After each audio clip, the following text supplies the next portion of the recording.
All right, so Dylan, do you want to get into the rankings of all of the theatrical Spider-Man movies? I'm ready. I'm not sure how you prepared. I actually wrote down my scores for each one. And I kind of went by that. Mm-hmm. I'm actually gonna go worst to first, if Okay, that's yeah, if yeah. it's okay with you. That's Uh, I uh, guarantee I know what the worst one for you is. yeah. So I don't. Yeah. So Into the Spider Verse is my worst at number seven. No. So there's eight actually. Yeah, So yeah, very obviously, my worst by far, without question, is Amazing Spider-Man 2. yeah. It's Uh, hot garbage. I have it at a 40 out of 100. Mm-hmm. And my drop off from my fifth movie down to my from six down, it's pretty atrocious Mm-hmm. in terms of the drop off from the other movies. But Right. yeah, at number eight for me, Amazing Spider-Man 2, Mm-hmm. 40 out of 100. And I think 40 out of 100 is being generous. That movie fucking sucked. Yeah, dude. And So disappointing. Jamie Foxx, that whole Electro, fucking awful. Them basically like putting Norman Osborn in there and then giving him like Green Goblin cancer and killing him off without ever doing Green Goblin, fucking stupid. And the one thing that I always liked about the Amazing Spider-Man movies Mm-hmm. was the chemistry between Emma Stone and Andrew Garfield. Mm-hmm. And I really didn't. I thought Andrew Garfield was a shit Peter Parker because it made him too cool and too sexy. But I thought Yeah. he was a pretty good Spider-Man Yeah, overall. no, exactly. I thought he's such a good Spider-Man, like when he's in the suit. And I really liked their chemistry together. And actually, I remember really looking forward to this movie when it came out because I really didn't mind the first Amazing Spider-Man. And they actually had cast Shailene Woodley, if anybody knows who that actress is, as Mary Jane in this movie. Right. Which obviously at the end of this movie, Gwen Stacy dies, Yeah. which was like it's another shit wicked dumb death in that movie. But they ended up cutting her completely. Like they cut the whole Mary Jane storyline, and I think they kind of knew like this thing is terrible. It's not going anywhere, and that's it. But Yeah. yeah, Well, they were like, hey, remember how we screwed up Spider-Man 3 by putting a ton of villains in it? Same thing. This movie, yeah, same thing. awful. It was just an awful, awful movie. Yeah, and they were in a weird spot because I know they were trying to compete with the MCU at the time. They actually asked for the Amazing Spider-Man 1 if they could put Avengers Tower in the background, and Marvel was like, no, fuck no. You're not allowed. And then so they're like, okay, well, we need to do something. So let's make a Sinister Six movie, and they tried to like basically force that into this Oh my movie. god, the ultimate force, especially because I think the postcard scene in that movie is them showing like Vulture's wings, Doc Ock's like arms and all that. Yep. Yeah, fucking this movie. We've already talked about this movie more than it deserves to be talked Yeah. about. Yeah. So that's my number eight. Yeah, that's my number 8 as well. Yeah. I think there's no discussion. Yeah, It's just bad. I remember being in the theater halfway through it, like just being like, "Yeah, this sucks. God damn it!" It was like, yeah.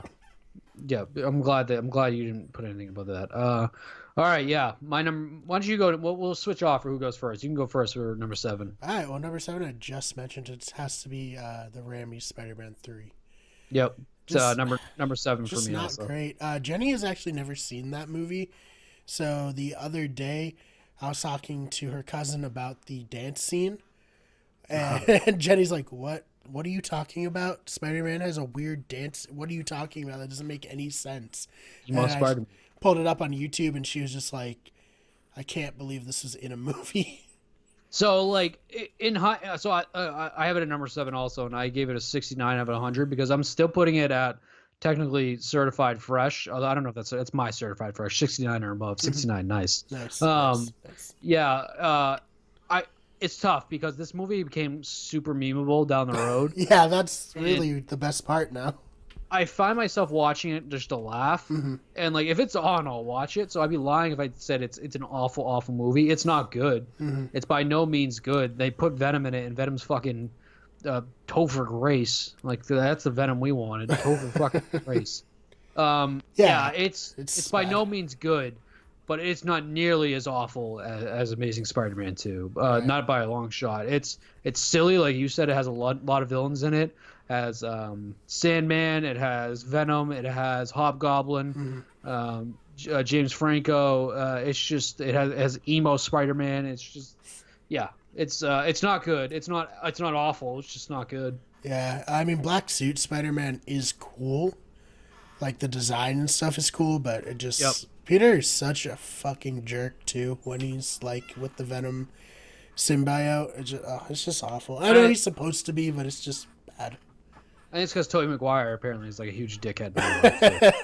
Yeah, well, you think he would have been able to pull it off better instead of just being completely unbearable. Maybe just too real. He's like Anybody that who- awful. Anybody who saw his game with Jessica Chastain, Player X, who is played by Michael Cera, is supposed to be Tobey Maguire because he's addicted to gambling and he's a complete fucking asshole. Oh, So man. I hear. All right, so what about number 6? Number 6 for me, I have Amazing Spider-Man. Number 6, 70 out of 100 for me.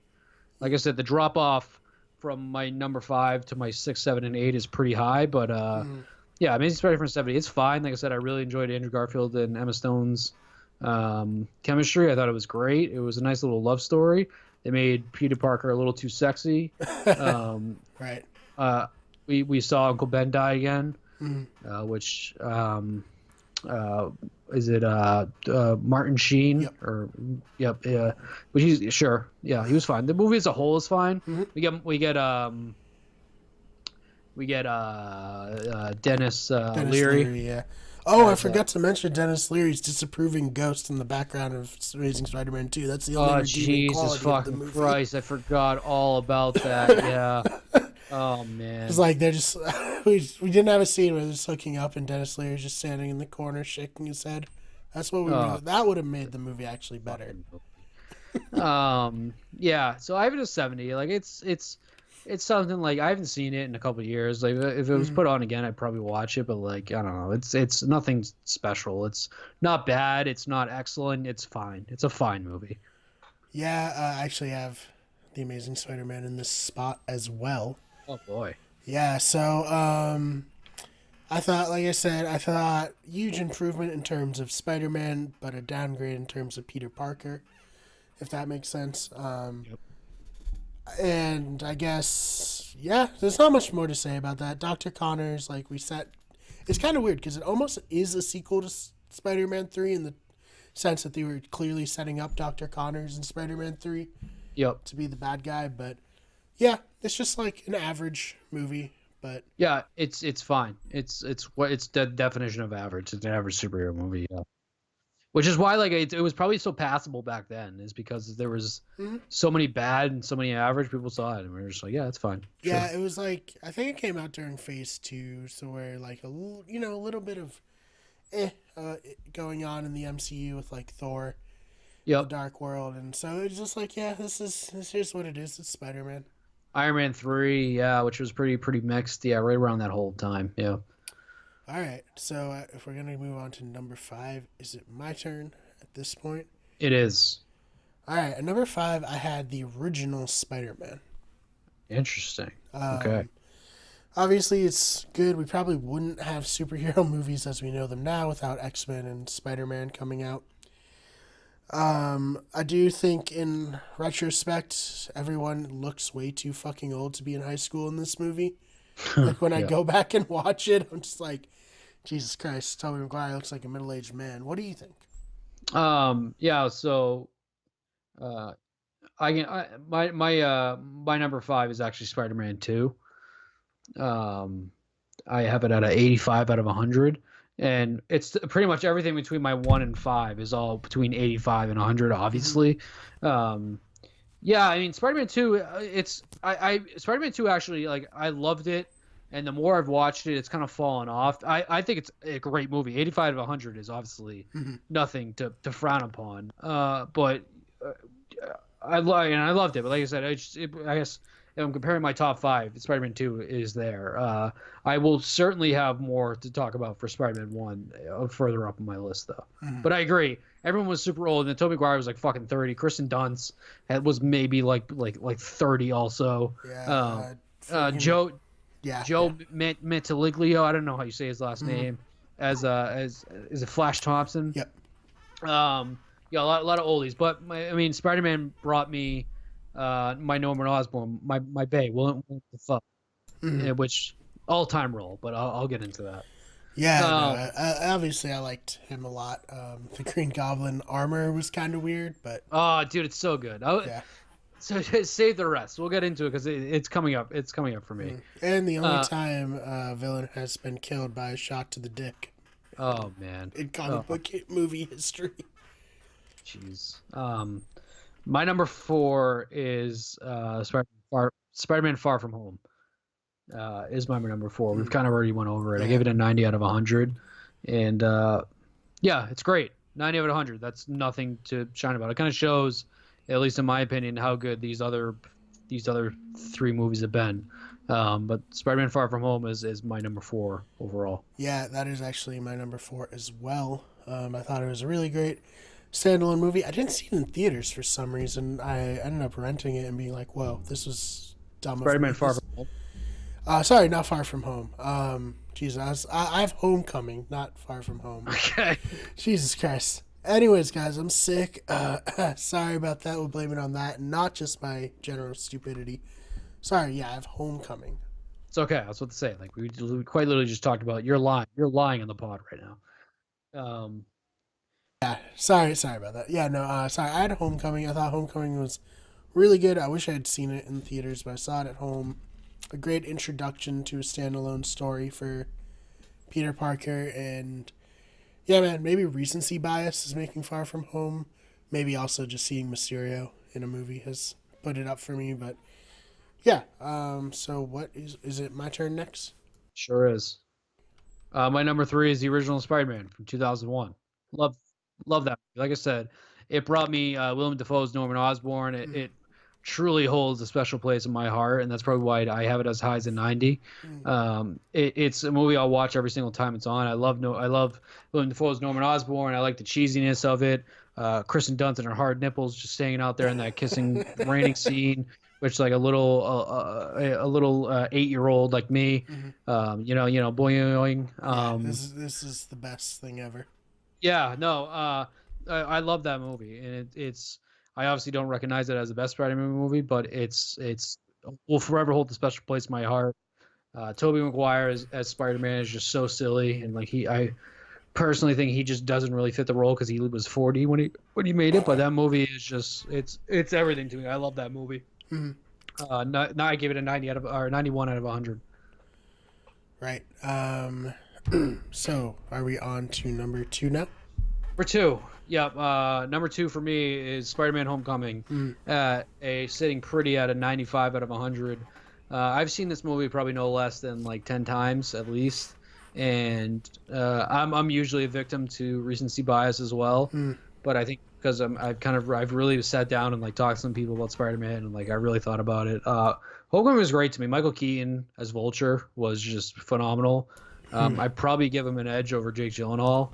And he was just, I mean, he was like, he kind of like scared you too. Like Jake Gyllenhaal, like he was nice and he was apologetic to Spider-Man. Like pretty much when Michael Keaton first found out that Tom Holland was Spider-Man, he was like, I'm going to fucking kill you, kid. Yeah, Like, I mean, Mysterio wasn't thrilled that he would have to kill Peter Parker.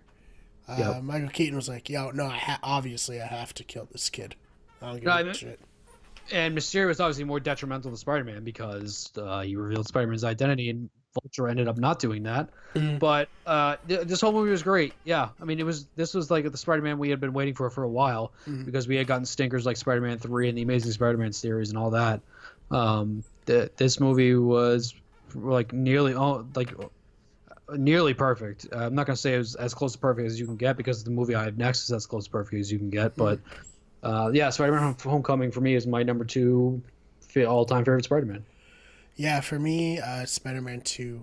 I think it's the most important superhero movie in terms of what really like established them as mainstream. Yep. Obviously made a ton of money. Doc Ock is fucking awesome in this movie. Yeah. There's some weird stuff where he kind of fights and gets punched by Spider-Man, and let me just say, guys, you're a normal human. You're gonna fucking die if Spider-Man punches you. So that's kind of weird, but I love this movie. Yeah, like I said, it's at my number 5, but pretty much between my number 5, 4, and 3, there's only a 6-point difference between all those movies. Yeah, Spider-Man 2 is probably like a top 15 superhero movie for me. Without a doubt, it probably even cracks the top 10. It also kind of just shows the power Spider-Man has over me. It's so good. Spider-Man 2 is just, it's a Doc Ock. We get to see the Hobgoblin, Harry Osborn kind of like turn into to that. We see fucking the ending of Spider-Man 2 also, where Peter finally reveals his identity to MJ. Yep. And like, he finally has the girl after basically 2 movies of not having her. And James Franco finds out his identity too, and he can't kill him in that moment. Yep. And I thought that was like a crazy, like, dark moment, and kind of like, yeah, I killed your dad, but also he was crazy, but I still feel really bad. Yeah. Even talking about it right now makes me want to like go and watch it. There's, and we both have the same number 1 now, which I just realized. Oh well, dude, come on. Of course we're both gonna have this at number 1. Yeah, let's get into it. Yeah, both of our number 1s. Spider-Man Into the Spider-Verse. Oh my god, dude, this movie is fucking amazing. I have it at a 99 out of 100. It's actually tied with Avengers for my highest rated movie in the past like 5 years. Spider-Man Spider-Verse is like as close to a perfect movie as you can get. I don't think you can give any movie 100 out of 100 just because I don't think there's any movie that's like perfect. Right. But Spider-Man Into the Spider-Verse is as perfect as you can get. It's the animation in it is unbelievable. It's next level. Like you said, the voice acting in it. They have so many fucking people in it. Like Liev Schreiber as Kingpin. We have Chris Pine as like the actual hero Spider-Man. Yeah. We have Jake Johnson, like you said. There's Nick Cage, John Mulaney. I like to think Jake Johnson is playing Tobey Maguire's Spider-Man. And that's just in my own head. I don't know if it's true, but that's what I like to think. So I think like the Chris Pine one was more playing Tobey Maguire's Spider-Man. Okay. Because he kind of references like the whole emo stage and like the punching of the car and all that. But this movie is just it's so good. I was blown away when I saw it in the movie theater. It's just unbelievable. It was like I'm so glad I won Animated Movie of the Year. I really think it should have been nominated for like an Oscar for Best Movie of the Year. It's I said Avengers Endgame was my ultimate superhero movie for live actions. But if we're putting like everything as a whole, this is probably right there with Dark Knight and Avengers Endgame if we're including the animation, because this movie is just it's perfect. It's nearly perfect. It's a 99 of 100 for me without a doubt. It's like a 99.9 out of 100. It's perfect. Yeah, and I think it also introduced Miles Morales to a wide audience, which I think is good because I think Miles is a really awesome character. Yep. Him and Jake Johnson's Spider-Man's chemistry was awesome. Just everything about this movie, dude. And we got Spider-Gwen also. Spider-Gwen, fucking awesome. So good. We're going to get more of her. She's going to get her own movie.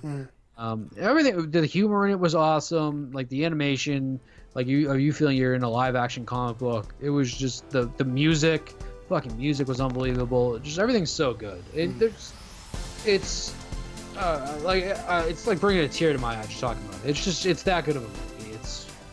It's without a doubt the best Spider-Man movie for me. And it's like it's a top 3 best overall superhero movies if we're counting like everything.